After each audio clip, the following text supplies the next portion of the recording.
In a morally bankrupt approach, while our hostages are in Gaza, our prime minister is sending humanitarian aid to Gaza. I think at this stage, the only thing you should be sending Gaza is shells, to bomb, to conquer, to encourage immigration, and win the war. Sorry to have to scream, but I don't know how to adjust the volume on a green screen sticker. The important thing is that you heard what he said. Do you guys remember when a while ago people were pointing out that this was in fact a genocide and an ethnic cleansing, and the people pointing that out were smeared and libeled and called anti-Semitic? I don't see anybody apologizing for that because they're literally admitting it. He said the only thing we should be sending Gaza are shells, and then outwardly admitted that the goal is to terrorize them so thoroughly, bomb them, starve them, to where they are so desperate that they are forced to immigrate so that they can steal Gaza. He's saying it out loud. And if you're wondering why he's criticizing Netanyahu there, it's because Netanyahu had to reluctantly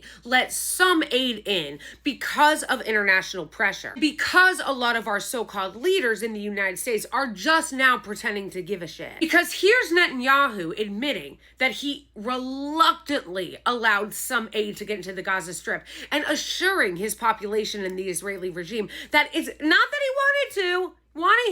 He did not want to stop starving the babies, okay? Don't get mad at him. He had to do it. In any path that we choose, נצטרך להמשיך לאפשר כניסה של אספקה הומניטרית מינימלית. עשינו את זה עד עכשיו, אבל האו"ם...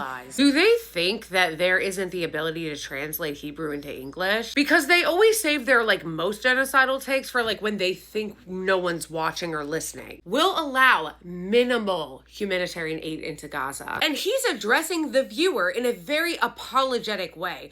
I know you guys are upset that we have to allow a little bit of humanitarian aid, and I'm sorry, we have to. Bro, this is what Ben-Gvir was freaking out about. He then goes on to lie and pretend that the UN somehow was responsible for this. No, bitches, you guys are the ones that destroyed the UN. You guys are the ones that destroyed UNRWA. You guys are the ones that have been blocking the World Food Program and the UN. The only reason why Netanyahu is allowing even minimal aid in, despite the fact that people like Ben-Gvir and a lot of those who support him want them to just completely starve them to death and keep bombing them, is because Netanyahu is a political survivalist. Israeli minister says that it may be moral to starve 2 million Gazans, but no one in the world would let us. I mean, the world basically has let them, okay? But now that the West is tepidly coming out and being like, guys, this is a little too far now that you're in phase 5 of the genocide. It is a lie when they say that people like Ben-Gvir and Smotrich represent an extremist minority. They don't.